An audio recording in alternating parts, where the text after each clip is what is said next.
Good morning, good afternoon, good evening, ladies and gentlemen. This is Pit Talk, pulling pits and opinions with your host, Gunny G, where service members help service members, period. Follow, like, subscribe everywhere you get your podcasts and on most social media platforms. Excuse me, let us know how we're doing. Any criticism is good criticism. We're going to get right into it. We got a special guest, Mr. Twitter famous Robert Z. Ladies and gentlemen, give him a round of applause if you can. Give him a rah, oorah, hoo ya, whatever have you. Robert, go ahead and say hi to listeners for us. Hello, everybody. And you said famous. I think you meant infamous. That might be more appropriate for some of my class. I like that the infamous Robert Z. Hey, thank you for taking the time and coming on and sharing your story and your adversity, resilience, and way to give back to the community. So I appreciate your time. It's precious to me. I'm sure it's precious to you. So we're gonna get right into it because none of us are getting paid for this. Maybe you are. Well, I kind of am, right? I'm salary, so we'll see. Either There way, you go. go ahead. Brief bio, military bio, where you're from, where you're born, raised, family, kids, whatever have you. What duty stations did you get to experience? Deployments, things of that nature. Right? All right. Out of high school, I was born and raised outside of Columbus, Ohio. Once I graduated high school, I enlisted in the Marine Corps. Really, my I was the first in my family to not go right to college from both grandparents down. I knew that, well, I wasn't the best person, and I definitely wasn't the best student growing up. So I knew going to college would be a wasted opportunity. I knew in the future it'd be likely, but I needed to buy some time. And the Marine Corps was just calling my name really because it was the most intense out of all the options. I really wanted the challenge. So I joined the Marine Corps. I was young. I graduated at 17, just the way my birthday falls. So I turned 18 in boot camp, which was an interesting birthday. That was in 97. I became an airframe mechanic. So my first duty station was Miles 29, New River. I was there for about 5 years. I did one deployment in 2003. So that was the initial wave into Iraq. We were on the 24th MEU. It was supposed to be a 6 month deployment, then a 7 month, then it turned into 9 months. So it was quite an experience. When we got back, I got orders to a reservist station up in Norfolk, Virginia, with the 46 Squadron, which I thought was great. I'm like, this is going to be awesome. I'd been going to college throughout the whole time. And I get there, and I think I was there for about 3 months, and they got activated, and I got to deploy again. Been another 7 months in Al Assad. So when I got back from that deployment, I had just finished my bachelor's degree. I came home a week before my second daughter was born, and I loved the Marine Corps, and I knew basically if I was going to stay in, I was going to become an officer. So with the deployments being what they were, and my daughter just being born, I figured out, well, I'll try the civilian world for a little bit, and if I come back in, I'll go through OCS and basically be starting over anyways through OCS regardless. So I got out, got a job as a production supervisor, and that was through some networking through the Marine Corps, just through the Marine Corps. So yeah, I got my first job as a production supervisor thanks to a Marine reaching out and working with me and helping me, giving me a shot. The civilian world's a lot different. I was still debating. I was thinking, well, maybe reserves, but where I was working basically every other weekend. And then if I went in the reserves, it'd be 3 weekends out of a month that I'd be gone from my family. And one of the main reasons getting out of the military was because I wanted to spend more time with my family. Anyways, long story short, I bounced. Well, I didn't bounce. I moved around to different positions. I went back to school and got my, used the GI Bill and got my MBA. So I was working full time and going to school full time, utilizing that. While I was doing all that, we continued to build our family. So I now have four daughters from the ages of 6 to 20. I guess that's like the down and dirty of my background. I'm now in Lean Six Sigma continuous improvement professional. So I don't know where do you want to go? What do you want to ask me? Dive into Well, more questions? that's a great bio. I appreciate it. That's kind of a short span once you come back from deployment PCS to the reserve unit and then right back at it again. I mean, it makes sense. But then I was like, oh, that's unexpected as well, right? Because you were thinking non-deployable, this, that, Yeah, and the no, other, and I was like, this then is gonna be great. I'll be living in Virginia Beach because I was in Jacksonville that whole time. And yeah, the first couple months, and there was rumors that we might get activated, and sure enough, so it was like, how many kids were you deep at that point? The no, first one I you was said? the first deployment. We didn't have any children. The second deployment, I had one, and my wife was pregnant with my Two. second. Yeah. Well, it's a good thing that you're here and well and alive for your family, for the four daughters. No more? No sons? No, no, just four daughters, and the fourth one when we were deciding on if we wanted to have a fourth.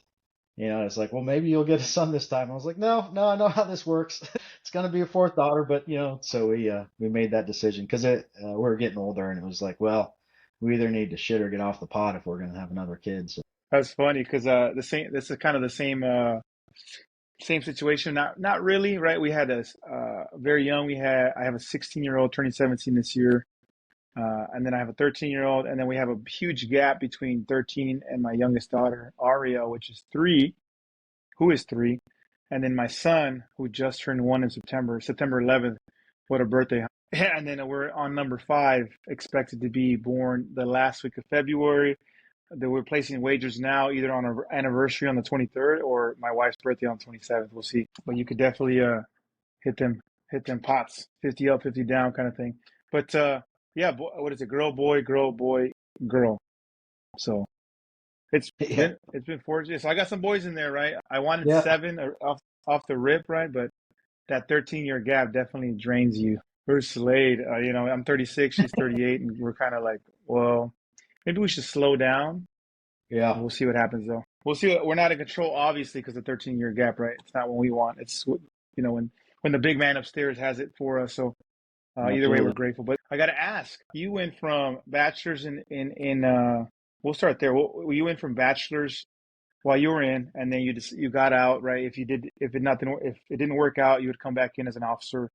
Obviously, that didn't pan out. You got your master's in business associate, right? Business administration or something like that, right? MBA. Yep, yep. It obviously worked out for you. At what point during that time, during that season, did it work out? And you're like, yeah, it's probably not.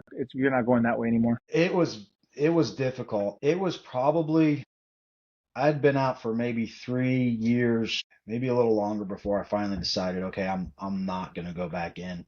I'd been meeting with the recruiters, and at one point I started really seriously entertaining going in the Air Force as an officer. So short, kind of funny story. It's probably my third visit with the recruiter, and where the paperwork was going, and it was looking like that was the direction that was going to happen. Every time I went to the recruiter, because he was an enlisted guy, he'd say something that would just get under my skin. He just like he dismisses his medals, and he was really focused on my weight because I was like, I mean, I'm way overweight now, but at the time I might have been maybe 5 pounds over the max, and I'm like, come on, like I can drop 5 pounds. Like that's not going to be an issue. Don't worry, I'll get it. But he kept harping on it. And then, yeah, the last time I visited him, I said something about the barracks, and he said it just like this. He goes, "We don't live in barracks. We live in dormitories." And then I was like, "Okay, I'm done. I can't. If I'm an officer and I got 20 you pukes looking through, I'm like, no, I can't do that." So that was I was like, all right, I'm not gonna entertain the Air Force. That's just it's either Marine Corps or nothing. Yeah, no, it was a difficult decision, and even now to this day, I think back, if I were to redo it, would I do it differently? And I don't think I would, but it's one of those things I don't think I would, right? It was a really difficult decision. Years later, so I had a couple of friends that stayed in, both on the same route as me, where we got our bachelor's degree while we we're in, and they became officers. And one had retired as a captain, and he had visited me once or twice while he was in, just because I'm not too far from DC. And when he retired, I met up with him probably a year or two later, and yeah, we stopped by where he lives in Georgia, and I was talking to him, and I was like, "Yeah, I should have stayed in. I should have stayed in." He's like, "What are you talking about?" He's like, "All those years, I thought you were the one that did it the right way." And it was really like, ouch, Wow. 'cause he's like, I felt trapped. He's like, because I'd been in, after 12 years, it's like you gotta stay, and he's like, I felt trapped, and I was always looking at you like you did it the right way, and it's kind of that. the grass isn't greener on the other side; it's greener where you water it. So, it was Mm, kind of eye opening. It's like, all right, yeah. So I felt a little bit better about my decision after that conversation because it was just like, okay, yeah, it's a different perspective. Because I mean, it's that's a sacrifice, the deployments and everything else. I got to stay home with my family. We moved a lot, but I was still with my kids and didn't have to do all that kind of stuff. So no, no, I get you. That's actually a good thing. We're gonna weave it back in right back to you, Robert, here in a second. But you talk about it's the grass is not greener on the other side. It's where you water it. Unfortunately, the captain, your buddy, wasn't watering it. But at the same time, we got to think.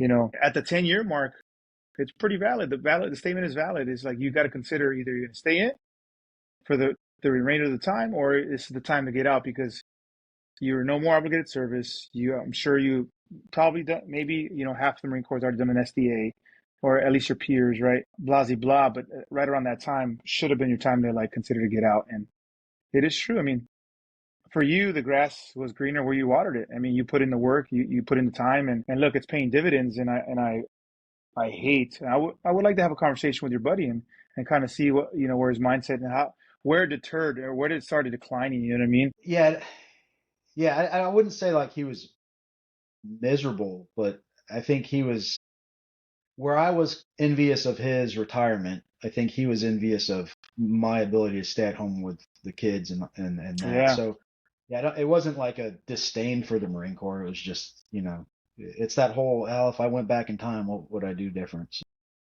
Well, I would say, Robert, that if I wouldn't regret it if I was you, because look, you're 4 kids deep, MBA, very successful. I love your man cave. We got to show it here eventually, right? Eventually, because if kind of you a if you mess right didn't see now. it, and I had a mess, no mess, but it's Air Marine Corps. You know what I mean? Like I would love to have that man cave in the basement. So we'll see it right now, folks, if you're listening. But transitioning, you said it was 4 years after you got out, and you were still considering. Is it because you were that thoroughly indoctrinated to love and core and country, Iran, right? That you were still considering coming back? The short answer would be yes, in addition to the brotherhood. So Mm, I don't know how many times since I've been out where the guys I served with, we'd cross paths and it was just like we hadn't seen each other in 2 weeks. There's just so many situations where we're driving, we did a family trip out to the Dakotas, and on the way back through Facebook, one of the guys I used to work with was in Illinois, and I'm like, hey, we're driving through. I reached out to him. You think we could stop by? He's like, oh yeah. And so we stopped by his house. We stayed outside just catching up and shooting the shit until I want to say 3 a.m. Um, and then his oldest son was out there with us the majority of the time. And his oldest son, like a day or two later, said, "You know what? I want to join the Marine Corps. I want to have that kind of love." Like wow. Yeah. it was just like we picked up where we left off. Yeah, the guy that I was talking about earlier that retired, we stopped by him down in Georgia. We were on a trip. He's come to our house a few times. Lieutenant Colonel Perez, who you're aware of, he's been over a lot. Yeah. We're so close that my third daughter was, I want to say she was 10 or 11 years old, and she said, now is Uncle Freddie like your real brother or not? And I was like, no, and I was like, well, yeah, he is. He's your uncle. Yeah. Don't worry about it. Don't worry about Yeah, and there's I can't. So that brotherhood, that family. I mean, you deploy with some people, or just even not deployment, even those first few years where you're E1 through junior E4, you get a bond that it's unbreakable, right? So it was it. it Yeah. was it was the pride of being a Marine plus that brotherhood that was really challenging to leave. Interesting. Did it affect you in a way where it affected your family or it affected you as an individual for a little bit? I would say it still affects me, but in good and bad ways. I mean, yes, right. So some of the experiences are not good and they're not positive, but it's that whole, if you don't experience the real nastiness, then it's by experiencing real nasty bad things, you can find a deeper appreciation for the good things. So so yeah, it impacts me. There's some I don't know, I it see. impacts me, but it'd be like a growth, right? So Yeah, I feel I'm stronger and better because of all the things that have happened. So of course. and I was never like I was in Iraq, but I was never like in the real shit, right? So they launched mortars at us, and that was about it. But so like I saw like deep combat like a lot of other guys, but still just eating the sand, knowing that nasty country and Yes. being a family for months on a time and it's challenging. I agree. I agree. That's a good statement. If you didn't experience the bad things, you wouldn't take appreciation for the good things. It's the small things that matter. It's the small things that build up that you really consider like, is this even worth it? I don't need it, but I want to. And I think you were at a position where like, yeah, I don't need it. I just want to stay in it. But the need was to be around, to be available for your family. So that's a good decision to make. So I do appreciate that for those that are listening. And men, right? Men, husbands, fathers, if you got that, you're at that like, that tipping point where like, should I stay in? Should I stay out? Well, obligations and priorities, right? You should never need the organization that you're in.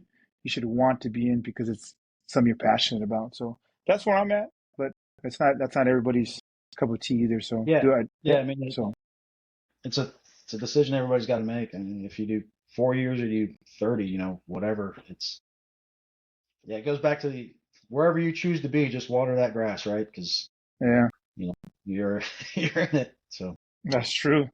That's true. Hey, how did you get into, well, first, let's weave it back, right? There's a lot of things to weave in here. Robert, you said Lieutenant Colonel Freddie Perez, right? We had him on the podcast a couple weeks ago, a couple times already. He's a repeat offender.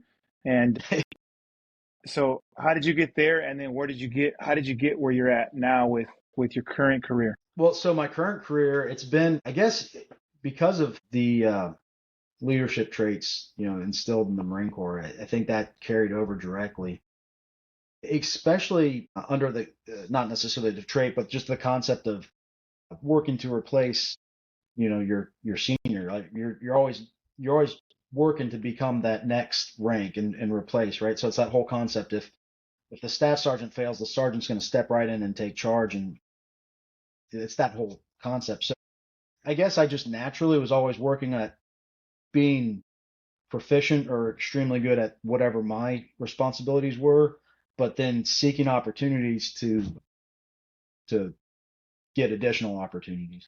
Yeah, So for or growth. additional responsibilities. So and that goes, I tell you what, just trying in the civilian world, the amount of people that don't try and they're scared is mind-boggling. And the amount of people that just they won't, even if they know what's right, they're like, well, it's not my responsibility. The book Take a Message to Garcia, Hmm. I've I've probably purchased that book. I mean, it's a little book. I probably got it laying around here somewhere. I know I got it somewhere, but I've given that to so many civilians because it's just like, just get it done. Like, just go do it. You know what you need to do. Just go do it. And they don't try. I mean, granted, there's some Marines that get out and they don't try either. They, but yeah, so I just keep pushing and just trying to do really good at what I'm supposed to do, and then a little bit more. And so for a while there, it was really chasing some additional educational opportunities. So and that was challenging, right? Because it's working full, especially my MBA. So I was working I was working a lot of shift work at that time. So I was working second shift, third shift. I was rotating, and then I was taking the majority of the classes online. So like when I was working second shift, I'd get home about midnight, I'd study until 2 or 3 a.m. I literally slept in the closet for a few months because we had two kids at home and another one on the way, and but just doing that extra and that reflected at my day-to-day job, and then it helped sow the seeds and open up a ton of doors. Mm, So and then my current role that I'm in now, I really enjoy it. And I didn't know that. So I started doing this position, the Lean Six Sigma Black Belt, continuous improvement. I want to say 2016-ish. I think that's when I got my black belt. But I didn't even really know this position existed 4 or 5 years prior to me doing it. So it was just you just keep to try to do better and things work out. If there's one thing I can tell people is show up a little bit early and try really hard. And I guess the other thing would be have integrity. So anytime you mess up, jump on that sword, own it, and do whatever you can to fix it. And you don't, you don't like. There's so many times I don't even feel I'm that good, but because I try so hard, it just I can compensate my lack of skill by overworking it, right? Yeah, that's true. That's Or true. Put lack. in the time. I hear there's a saying, I forget somebody who said, I don't know what exact saying, but put in the work early so that when you're in the shoes that you're in, you can, maybe take a ease off the pedal a little bit, but at the same time, like you put in the work early. That's why, 45 and above, it's like you see them, or mid early 50s, you're like see them in a Maserati, a G wagon, like they put in the time early, right? Like that's what Yeah. I did, So so it I'm pays also a dividends big later on, right? fan of financial management. Anybody listening, Dave Ramsey, follow Dave Ramsey. And one of his sayings is live like nobody else so you can live like nobody else now so you can live like nobody else later. And the concept's really just live within your means, spend less than you make, invest now, and then when you're later on comes, you'll be all right. You'll be able to live like nobody else later. And that later is getting closer and closer for me.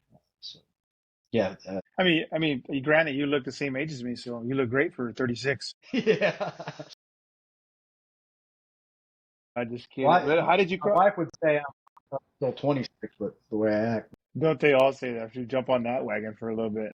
You Yeah. act like a child sometimes. When I'm around my brothers, absolutely. You know what I mean? Yeah. Um, Yep. it's like a bunch of Lance Corporals, basically. But how did you cross paths with Lieutenant Colonel Perez? Well, we checked in Mal's 29 around the same time together in 98, 99-ish. So I'm not even sure which one was first, who got there first. But yeah, we were both airframers at the same time. I think I was a PFC, he was a Lance Corporal. Um, and That's so we became wild. friends. The character that Perez has, there was a night where I was out, I was drinking underage, and I had way too much to drink. And at that time, we didn't have cell phones, but we had our recall roster, in our wallet. And wherever I was, I called him. And I woke up the next day on an air mattress in his living room. His oldest daughter, like, I woke up to his oldest daughter running out and then just like hitting the brakes, seeing me, like, who's this guy? But yeah, so that's his character, right? It could have been 3 a.m. I don't know, but he got up out of bed, came and got me, and made me a bed in his living room, and I mean, we're obviously friends prior to that, but yeah, we've been close. We've crossed paths a lot of times. We deployed. We did Yeah. one deployment, the 24th MEU. We were on the 24th MEU together. That was the MEU that God forgot, right? That was a crazy deployment. It's really one for the records, right? So the deployment was mountains, snow mountains of Kosovo, desert, Djibouti, Kenya, or and then we went into Iraq. It was just like every climbing place. It was the whole 9 yards, right? So yeah, and then that deployment that kept getting extended. And we got the first orders where it's like, all right, we're going. You're getting extended. We're going to war, and basically we were sitting on in the med in case something happened, and then all hell broke loose in Fallujah. So they're like, all right, you guys are going in, and it's indefinite your extension. So, Nice. but yeah, That's we awesome, though. Small world. Look, I'll tell you what, I have you on, I had him on, and then small world, we've been back together. I know Robert indirectly through Lieutenant Colonel Perez. Isn't that wild? That's crazy. All right. yep. I think that tells you about our gun club. It's kind of small. It is in the connection. So where I'm at now, we moved here about 10 years ago. We moved around a lot, and then just my daughters went to school, and her friend's dad was a Marine. And so for the last probably 5 years, there's two local Marines that we never served together, but every year we do something together for the Marine Corps birthday. So whether it's here in the man cave, we cleaning our rifles, drinking whiskey, or going out for beer. One year we got all dressed up and took our wives out. Shoot. COP, the rifle never gets old. No, I tell you what, man. So yeah, we're we're old farts now. I'm the fattest of all. They're all still in shape and make me look dumb, but yeah, no, we literally we grab our rifles and we sat around the poker table drinking beer and whiskey, cleaning our rifles for hours. That's so wild. Oh, that's But I mean, crazy. that's the thing about the brotherhood, right? These guys I never met before, meet them one or two times, and all of a sudden it's like, yeah, let's go hang out and have the birthday together, right? And so, It's definitely different than the other branches. I'll tell you what, ours, because ours is so small, it makes that connection just so much deeper. Because I know, just like you said, right, that those bonds that you create, they're long lasting. First duty station, second duty station, you get a privilege to do an SDA, and then those bonds are even deeper. And now, 15 years later, it's like you can call them up for whatever advice, because you got to be humble. You never know all the answers, right? So you got to always call somebody, and that's where it's at. You call them, and it's just right where you left off. And if you ever cross paths with them, the ones that got out early, the ones that got out later, or retired before you, it's just like I can do a road trip real quick when I'm PCS and be like, drop by all maybe 25 plus states to see them every single one on the way out, and it'd just be an amazing experience, right? It's quite a road trip, but good for you, Robert. Good for you, man. I appreciate your service. Thank you for your service, first and foremost, right? And yeah, it looks like totally. you're in a good headspace, good way forward for you and your family. And talk about this man cave that you got going back there. You showed me before we started recording. The viewers and the listeners, check this out. Like the All background, what do right, you got right there? You all got right. So books for days. that's a a plaque when I left Mouse 2.9 is the tail rotor blade of a Yeah. Cobra. So on the back of it, everyone signed it, and then the machine shop made that K bar. Uh, the black belt, that's Lean Six Sigma black belt through work. But then on this side here, it's just all the stuff I collected over the 9 years I was in. A lot of I got married as a corporal, so at the 4 year mark, I married my wife. We've been married for 23, 24 years now. Um, some of the good books and a lot of pictures. And then, oh God, I don't even know if I want to Yeah, show it. you gotta show it. You gotta show it, Robert. You showed me. They gotta show them. All right, so that's the mess of the wall. It's usually in a lot better shape, but I mean, it is the basement. Oh my God, that's what I Um, want to have later on. Is that netting? What is that? Right there in the corner of the edge of the wall. Is yeah, that that's just mesh? netting. Oh, that's awesome. Every Marine should have a man cave in their basement that looks like. Something, some place to just at least have a couple things. Yeah, I got there's some pretty cool stuff that I have hanging up there. I put a collage. I'm Good trying to memories. zoom in on the two long things. It's just a collage of all the money and stuff from the different countries I visited. That's dope. It's just yeah, it's just a lot of it's cool. It's good conversation pieces and it's in the back part of the basement, so it's my wife doesn't show up too often, and it's only when guys are over and we're having a drink or two that we come down here. That's awesome, dude. Either way, that is wild. It's wild to weave back in. Robert did you did nine. Lieutenant Colonel Freddie Perez is doing. He's at what 26? I think 27 around there ish. Something like Uh, that. Yeah, he's something like that, 97. right there. Thoroughly indoctrinated devil dog right there. And then He's a you warrior, know, man. That guy. yeah, I met him in Marine Corps Air Station Iwakuni when he was a major. I think he was a major, maybe a captain. I'm not sure. I don't remember what he was at in Iwakuni, but we crossed paths there through a friend of mine, Nando Hernandez, when they used to hang out on the side. And then, I was a sergeant at the time, and you know how small duty stations are. They're pretty tight knit families. Everybody Yeah, knows each other because we're so far away from home. We crossed paths there. I challenged him. I don't know what I challenged him for, but then we got into deep conversation and kind of went back and forth. I'm right, you're right, he's wrong, I'm wrong, kind of thing. And yeah. then we He's never stopped talking. Never stopped talking after that. Never stopped talking. We do. I haven't seen him in a while, but definitely, hopefully, he's staying out in Japan. Did he tell you that? yeah. He loves it there. I think he might when he retires. I don't know if he'll come back to the states. I don't think so. I don't think so. He loves it too. He's probably Japanese at the heart. So we'll see. If you're listening, Freddie, hey, uh, chime in. But anyways, I got to give me an example. Right, you did back-to-back deployments, so back-to-back duty stations. The time between was definitely. I mean, you wouldn't know it now, but thinking back now, while you were in. You probably didn't know it, but now that you think about it, there was some adversity. And how did you overcome that adversity? And what did you do to be resilient in that situation from back-to-back deployments, back-to-back duty stations, 0 kids to 2 kids? There's a lot going on there, a lot of priorities, Yeah. obligations Yeah. that change from one time to the other. Hit that piece for me. Well, I'm a proud Christian. I'm not the best, so I fall short all the time. But leaning on my faith is definitely key. And my wife would be the other part of that equation. She's made so many sacrifices just to hold the fort down between the deployments, and then deal with my nonsense. When I was home, and we were young when we got married. I was 20, or I was 21. She was 20. So we grew up. We grew up a lot together.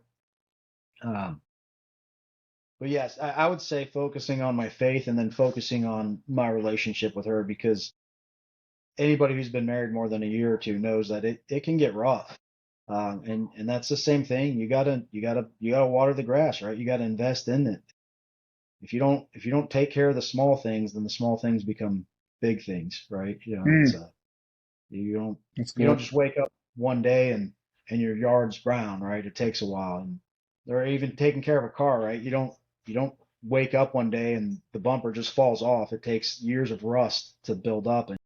And if you address that stuff, when it just starts getting a little brown, or you start getting, a little salt on the car, if you wash it off then, it, yeah, it's a pain in the butt to wash it off. But, you focus on those things and focus on the small things, and the big things, they stay away. So, yeah, so it'd be that teamwork between my wife and me, and then my faith first, and then the teamwork. That's good, Robert. I got to hit that point too. I got to agree with you there. Being in 15 years, you spend a lot of time away from your immediate family, which is my wife and my kids, right? I had one before the Marine Corps. I had another one immediately after coming in as a young PFC Lance Corporal. And then, I had my other three recently here in Hawaii and Washington back to back. But people don't understand, at least those who haven't served, right? They don't understand that they don't sign up for all the baggage that the organization has, right? Going on deployments, going on TAD every so often, being away from the family, and they didn't sign up for being basically a single parent at times, right? They Absolutely. signed up to be with a significant other for the rest of their life, and I got to give it to the spouses, right? Man, My we wife do was a part of lot. the Key Wives, which I think that's they named it something else, but that Key Network, that helped out a lot. So she was really active in that, and working with that group, and that helped out a lot between both of the deployments. It was, that was a good support group. So anybody out there, if your spouse is at home, have them get involved with that group. It makes a big difference. Yeah, for sure. You definitely. I gotta add. You reap what you sow, right? You're sowing hard. You're sowing hard a lot, and you might not reap the benefits right away, but that hard work is going to pay dividends. Just like you, right? Overall, generally speaking, Robert, you're in a good space, good financial space, good family. Yeah, You got a 20-year-old down to what was the last age? I think it was. What was the youngest one? 6-year-old. You probably hear her in the background. Yeah, I do she's hear. 6. Yeah, she's That's back there awesome, right? just not listening to me when I told her to stay out of here. It's that hard work pays off, and look at you get to experience growth, and you get to experience different seasons. So if you're listening, definitely water that grass. It doesn't matter what grass it is, just water It'll pay dividends later on. So thank you for that story of adversity and resilience. I do appreciate it, because they do a lot. They do a lot. I give it to them every time. Every time I reenlist, that certificate of appreciation to the spouse means something.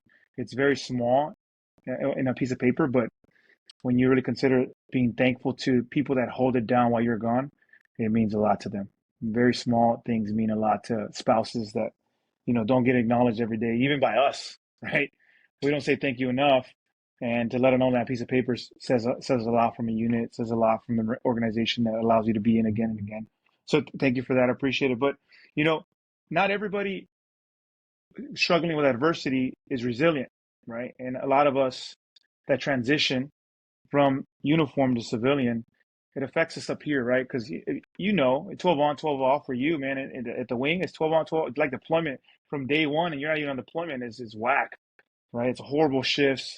The night crew is even worse. You get huge, right? I know some buddies of mine, man, just struggle with weight because of what the shift they're on. They don't, and then they still expect them to perform PFT, CFT, all that, the whole shebang, right? Some of us struggle with adversity, and we're not resilient. And when we transition from uniform to civilian, we lose our mission set, we lose our task-oriented mindset, or just day-to-day ops, right? And we struggle. And a lot of the time, a lot of the suicide happens when we're in when we transition from uniform to civilian. Give them a tool for the toolbox for those that are listening now, struggling with mental health, and those that are listening that are not here with us right now. What could they have done different, or right, what can they do now Well, I to think prevent the something like that? first thing is that I don't know where it's a shirt. It's a lot of people wear it, but on the back it says "I'm okay," but it's "I'm broken," and then the "okay" is bolded, and you can just barely make out the words. I mean, everybody's struggling, right? One form or another. So just acknowledging that you're not alone and that everybody's fighting demons, at some level, it's probably the first thing. So once you know you're not alone and you can start just reaching out and talking to people, whether it's through the VA. When I got out, the VA was crap. I mean, that was when people were literally killing themselves in the parking lot of the VA clinics. And but even outside of that, you still have your brothers that you can reach out to. You have family, you have friends. So just knowing that you're definitely not the only one by any stretch. So I think that's probably, if you can acknowledge that, then then you can reach out and work with others. The first step is admitting that something's wrong, right? Right. That's good. And That's good. something's wrong because, well, I mean, just I think it's safe to say in general all Marines are a little off. I mean, we are, right. We got to recognize there's a reason that we like to eat crayons, but we're all a little off. But so since we're all messed up, it's just reach out, keep up. One of my really close friends battled alcoholism bad. I hadn't seen him for a few years, and we went to another buddy's retirement, and I met up with him, and he looked horrible. He was very successful, but he just looked horrible. And so we celebrated the retirement, and then we stayed up just drinking and talking. And he had been drinking literally a 30-pack of beer every single day for months, if not years. And I'm like, that's like, to me, I was like okay, I don't even know. At my prime, during a crazy party, maybe, but he was doing it to sustain, and it was really concerning. But he talked to me about it, talked to my buddy, the guy that retired, and then he went to the VA. He did it was like either a 30-day or 60-day. So he called us a day or two later saying, "Hey, you're not going to hear from me for a while. I'm checking myself in." And so he went into that. And since then, I haven't talked to him much. And in one of the conversations, it was really like, well, he doesn't like talking to me on the phone because it's almost like a trigger. Because every time he ever talked to me on the phone, it was always just drinking and basically all his memories with me. So it's like, listen, man, I would much rather not talk to you hardly ever at all and know that you're good than have to go to your funeral or something, right? So, Yeah. yeah, there's plenty of resources out there. They're a lot better now than they were 10, 15 years ago. And then the brotherhood. I mean, like if anybody's struggling, reach out, talk to your buddies, or talk to just other Marines that, like the guys I told you about earlier. We don't really know each other, but if any one of us called each other, we'd be over there in a heartbeat. So You got to remember, for those listening, you got to remember that we are brothers no matter what. And even if we don't serve together anymore or don't have the same duty station or mission set or operational tempo, that doesn't mean that we're still not brothers. You know what I mean? And so don't lose sight of that. Those that are listening, struggling with mental health, don't lose sight of that. Thank you, Robert, for that good gouge. Communication. First step is admitting and then going and ask. Taking that 30-inch step. Brilliance in the basics, right? Hi. here's my Hi, young 6-year-old. lady. Absolutely. She's more than welcome to come on. Hey, say hello to the listeners and the viewers. But Robert, thank you for your time. Thank you for your service. Thank you for allowing me to kind of step into your home and experience who you are and your story. I told you, trying to network with you. No story's too small, or too big, and the support that you guys give to us, right? And it pays dividends. So I appreciate your time. Appreciate you giving back. Appreciate you being available for brothers that you don't even know, but we served. That's all Well, that yeah, and matters. that goes to, if somebody's listening to this and they need to reach out to me for just career advice, anything, feel free. Just reach out. You can find me on Facebook or X or LinkedIn. LinkedIn's probably the best way to find me. There's not very many Ziffs, so it's pretty That's easy to get awesome. a hold of. Thank you. Thank you Yeah, for being available. Thank you for your opportunity again. Ladies and gentlemen, it's Pit Talk, pulling pits and opinions with your host, Gunny G, where service members help service members, period. Follow, like, subscribe everywhere you get your podcast and on most social media platforms. Let us know how we're doing. Ladies and gentlemen, this is Gunny G and Robert Z, and we Zip. out. Yeah. See Zip. ya. Laters. I'll talk to you later, all right? All right. Thank you. Yep, bye-bye.